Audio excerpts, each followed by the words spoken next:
Olá, você sabe o que é um PNE? Essa sigla PNE quer dizer Plano Nacional de Educação. Ele tem 10 anos e agora um projeto renova esse conjunto de metas para a educação por mais 10 anos. Acompanha esse podcast que a gente vai explicar tudo sobre os caminhos da educação no Brasil. Quem explica é o deputado federal Diego Garcia, do Republicanos do Paraná. Ele apresentou 50 emendas ao texto e ele conversa comigo, Aline Machado, sobre educação na era digital e assuntos delicadíssimos como o combate ao bullying e a violência escolar. Deputado, é um prazer recebê-lo aqui na nossa estreia do podcast. Começando com uma pergunta bem abrangente: por que o Brasil precisa de um plano nacional para a educação? Olha, o nosso último Plano Nacional de Educação ele foi votado em 2014, então já faz muito tempo. Esse plano estabeleceu diversas metas, objetivos, que era o propósito de que o país pudesse alcançar, e na prática o que nós estamos vendo hoje foi que praticamente ele não alcançou esses objetivos, essas metas iniciais que foram estabelecidas lá em 2014. Ele chegou ao fim agora em 2024 e por isso a necessidade da discussão de um novo Plano Nacional de Educação. E obviamente que o governo federal encaminhou o texto esse ano para o Congresso Nacional. Agora foi criada uma comissão especial que está analisando esse texto. Foram apresentadas aí mais de 3.000 emendas a esse texto, já nessa fase inicial de tramitação. Então está tudo começando, é muito cedo ainda, mas o país ele precisa de uma política que possa nortear a educação, de ponta a ponta no nosso país, que aquilo que está se aplicando no estado do Paraná esteja em sintonia com aquilo que está sendo aplicado no estado do Ceará e também no estado do Acre. Então precisa ter um norte, a gente precisa compreender também as realidades locais, regionais, as particularidades de cada região, os desafios, as dificuldades, os maiores problemas. Então a discussão desse plano ela é muito importante. Era essa pergunta que eu ia fazer, o senhor me deu a deixa. Plano nacional, o Brasil é muito diferente, o Brasil tem muitos Brasis, é um país desigual. Como que o Congresso tem essa audácia de fazer um plano nacional, audácia no bom sentido, que a gente vai conseguir mudar a educação em 10 anos, dar outra cara para a educação em 10 anos, e de que forma? Porque são realidades tão diferentes. Sim, eu vou falar particularmente daquilo que eu acredito, uma educação baseada em evidências científicas, na ciência, não em ideologias, que a gente já tem provas concretas de que isso não leva a nada, que isso não traz resultados efetivos para a nossa educação, para o nosso país, que é o que a gente espera. Como que a gente combate desigualdades? Como que a gente combate esse crescimento do número de famílias em situação de pobreza e extrema pobreza no país? Eu acredito muito que a educação é um caminho.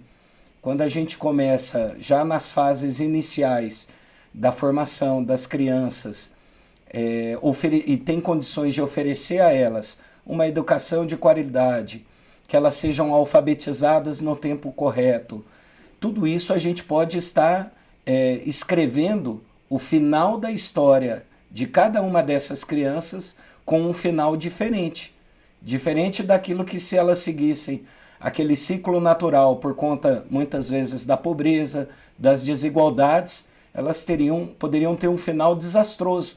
Mas eu acredito muito na educação como um instrumento para essa grande transformação que a gente espera que aconteça nos próximos anos no nosso país. Por isso, eu acredito que o plano, se ele seguir essa linha, uma linha baseada na ciência, baseada em experiências exitosas que estejam acontecendo no nosso país, nas mais diversas cidades, e experiências exitosas que estejam acontecendo em outros países também, uma vez que o país adota essas medidas, isso pode mudar drasticamente o futuro e a vida de milhares e milhares de brasileiros de forma positiva. E é nesse sentido que eu, como membro hoje dessa comissão especial, espero poder trabalhar ali dentro da comissão. E o que no plano de 2014 ficou obsoleto? Porque o mundo mudou, o Brasil mudou, nós temos uma realidade digital e ainda num Brasil desigual. Sim, olha, a gente vê que aquilo que o plano anterior propôs de acesso à educação das crianças, de redução do analfabetismo, também da evasão escolar, aumento do número de creches, de oferta de vagas em creches para as nossas crianças, tudo isso deixou a desejar. Infelizmente, falta ainda esse acesso para as nossas crianças à educação e a uma educação de qualidade. Então, eu acredito que esses serão temas aí que deverão ser amplamente debatidos ao longo das discussões agora dentro da comissão especial. Existem já várias emendas ao projeto do governo federal que vem nessa direção e que, obviamente, a gente precisa agora propor um plano que seja, ao final de tudo, executável, que seja possível, que seja real. Não adianta a gente estabelecer metas que vão ser impossíveis de serem executadas lá na ponta pelos gestores. Muitas vezes, talvez pela dificuldade financeira, pela falta de acesso à formação dos próprios educadores em salas de aula. Então, nós precisamos criar uma lei que possa nortear as políticas públicas de educação no país, mas ao mesmo tempo que seja uma lei executável por cada um dos nossos prefeitos em todo o território nacional, e não algo que venha como impossível de ser aplicado e que acabe se transformando depois num instrumento de perseguição política local nas cidades, né, e que venha a virar contra os nossos gestores. Eu acho que não deve ser nessa linha que a gente deve trabalhar. Nós precisamos trabalhar numa linha de nortear, de trazer luz, de ouvir também agora os gestores, ouvir aqueles que estão lá na ponta, na sala de aula, trabalhando, para entender os problemas e as dificuldades e entregar nesse plano agora soluções que sejam apresentadas e que possam ser aplicadas para que daqui a 10 anos, quando a gente estiver debatendo novamente uma discussão dessa, tão ampla, que a gente possa ter resultados bem melhores do que os que nós estamos tendo nesse momento. O senhor foi relator de um projeto de lei que proibiu o uso de celulares nas escolas. O PNE, de alguma forma, aborda isso tudo que a gente tenta conciliar? É inegável que é preciso algum tipo de exposição, mas a gente tenta regular a exposição. Qual é o caminho que o PNE toma nesse sentido? O Plano Nacional de Educação, o texto que veio do governo, ele não fala nada nesse sentido. Nós apresentamos uma proposta de emenda que vem nessa direção e, inclusive, essa lei que foi sancionada há pouco tempo, eu fui o relator, um trabalho de mais de 3 anos dentro da Comissão de Educação e, ao final, o meu relatório foi aprovado por unanimidade dentro da Comissão de Educação e depois, nas comissões seguintes, ele também teve a sua aprovação até chegar à sanção. Parabéns. E ele foi agora elogiado, né, por um grande especialista internacional, dizendo que a legislação do Brasil é a melhor legislação do mundo. Então, eu fico muito feliz, né, particularmente, porque esse substitutivo ele nasceu dentro do meu gabinete, fruto aí de diálogo com diversos especialistas, pessoas que mandaram contribuições ao texto e que foram acolhidas ali pelo âmbito da comissão e depois nas demais comissões e pelo Senado também. Então, o nosso trabalho é sempre nessa direção. A gente procura fazer um trabalho técnico, baseado na ciência, baseado em evidências científicas, e é o que a gente espera propor e fazer também agora na discussão do Plano Nacional de Educação. A gente precisa ter esse olhar para tudo que está acontecendo, principalmente em decorrência do uso excessivo de telas pelas nossas crianças, cada vez mais precoce.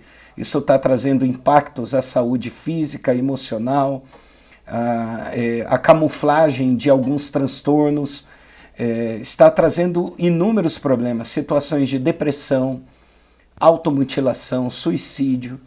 Então são coisas que normalmente a gente no dia a dia não ouve falar, mas tem vários estudos apontando para isso, demonstrando isso por conta do uso excessivo de telas, principalmente pelas nossas crianças. Então a gente tem que ter sim um olhar atento. Eu acho que o Plano Nacional de Educação, com a análise das emendas agora, o relator ele deve acompanhar, eu acredito, algo nessa direção, para que a gente possa fortalecer as políticas e não enfraquecer aquilo que foi agora, recentemente, um grande avanço, no meu ponto de vista, que nós tivemos com a aprovação dessa legislação. Eu, pelo menos, quando visito uma escola hoje, até hoje não recebi nenhum diretor de escola, nenhum professor que tenha me criticado, muito pelo contrário, todos agradecem muito. Alguns até relatam que nos primeiros dias ali nas escolas foi tenso, foi difícil, né? Tava aquele momento de abstinência do celular, então que foi um momento de muita tensão, mas que hoje eles ficam muito felizes por estarem vendo os nossos jovens, as crianças, se socializando novamente, interagindo, conversando, principalmente nos momentos de intervalo, coisas que já não eram mais comuns e frequentes no ambiente escolar. Então acredito que nós vamos ter ainda muitos ganhos pela frente e espero que o Plano Nacional de Educação caminhe na mesma direção. Deputado, o senhor falou em bullying. Antigamente, a gente tinha implicância, né? Sim. A gente usava a palavra implicância. Aquele garoto, aquela menina implica comigo no colégio. E a gente sabe que a criança fica moada, ela muda, e às vezes os pais têm dificuldade em identificar, os professores também. E com o mundo digital, houve um efeito multiplicador e devastador também sobre a vida da criança e do adolescente. De que forma capacitar tanto família quanto professores que estão lá na ponta para reconhecer e combater o bullying e o cyberbullying? Olha, entre as mais de 50 emendas, né, que você mencionou, que eu apresentei ao Plano Nacional de Educação, uma delas a gente fala especificamente disso, sobre o bullying, cyberbullying, e sobre a formação, a capacitação dos profissionais no ambiente escolar, para que saibam lidar com essas situações, como lidar com as crianças ou os jovens adolescentes envolvidos e orientar num momento como esse de dificuldade. Mas você acabou tocando num outro ponto também, que eu também apresentei várias emendas relacionadas à questão da família, né? Porque nós entendemos que o Plano Nacional de Educação ele precisa envolver a família. A família ela precisa cada vez mais ter a sua participação no ambiente escolar, tendo acesso ao que o filho está aprendendo em sala de aula, aos conteúdos que ele está recebendo, as disciplinas que estão sendo ministradas, as aulas, vídeos, imagens que possam estar sendo passadas para a criança ou para o adolescente em sala de aula. Nós entendemos que quando a família ela participa desse processo de formação e educação das crianças e jovens, a criança ela melhora o seu rendimento, o seu desempenho escolar, ela se sente também mais acolhida, fortalecida, e os pais eles têm um papel fundamental nesse processo de formação. Então nós temos várias emendas nessa direção, pensando o fortalecimento da família, o envolvimento da família com a educação, a participação nesse processo de educação das crianças e jovens, e pensando na formação e capacitação também para evitar essas situações de perseguição, de conflito, que são muito presentes, infelizmente, hoje nas nossas escolas. Porque tem que conscientizar a família também. Não adianta a escola regular e aí o menino ou a menina chegam em casa e o pai e a mãe estão ocupadíssimos com a rotina e entregam a tela do celular. Me deixa em paz. Isso mesmo. Né? Muitas vezes os pais, por conta disso, podem até estar deixando de identificar situações como, por exemplo, uma criança com altas habilidades ou superdotação. E às vezes o pai que não tem essa formação ou essa orientação, ele não sabe como lidar com a criança, ele acha que a criança ela não tem isso e por isso ele não sabe como contribuir com o processo de formação do filho também, e aquilo pode se transformar numa perseguição, pode se transformar em violência, em agressão à criança. Inclusive na Comissão de Educação, nós tivemos recentemente uma audiência pública falando sobre isso. Uma jovem que em sala de aula, ela teve diagnóstico de altas habilidades e a professora que não tinha formação e sabia como lidar com essa situação, depois de 6 meses de aulas, a professora teve um dia que chegou nela e falou assim, olha, você não tem o direito de falar mais em sala de aula e questionar nada das minhas aulas. Até o final do ano você tem que ficar calada e você não pode se pronunciar mais dentro da sala de aula. Mas por quê? Porque faltava a formação para o professor, nesse caso, para saber trabalhar e estimular e ajudar o desenvolvimento dessa criança ali no ambiente escolar. Então a formação, a capacitação, tanto dos profissionais na rede de educação como da família, ela é fundamental para que a gente possa explorar o bom desenvolvimento dessas crianças com transtornos, com altas habilidades, superdotação, e elas se desenvolvam com mais tranquilidade e segurança possível. Já para a gente encaminhar para o final, o senhor tem no seu mandato esse olhar para o superdotado, para o neurodivergente. O que essas famílias podem esperar do PNE? O que as escolas públicas e privadas têm que oferecer? Bom, nós apresentamos várias emendas nessa direção.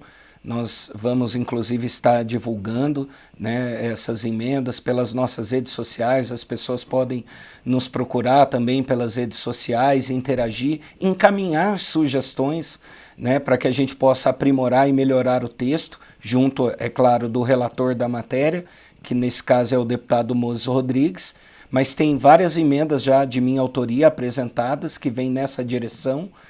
E, obviamente, que nós estamos agora nessa fase inicial de discussão, mas as famílias podem esperar que, pelo menos eu, deputado Diego Garcia, vou ser uma voz presente ali dentro da comissão, levantando essa bandeira, mas não só levantando a bandeira, trabalhando para que o Plano Nacional de Educação não deixe de fora essas pessoas, essas famílias, né, e que possa atender aquilo que é a expectativa dessas pessoas que muitas vezes hoje estão sem voz, estão num ambiente que se sentem invisíveis, né, num ambiente de invisibilidade.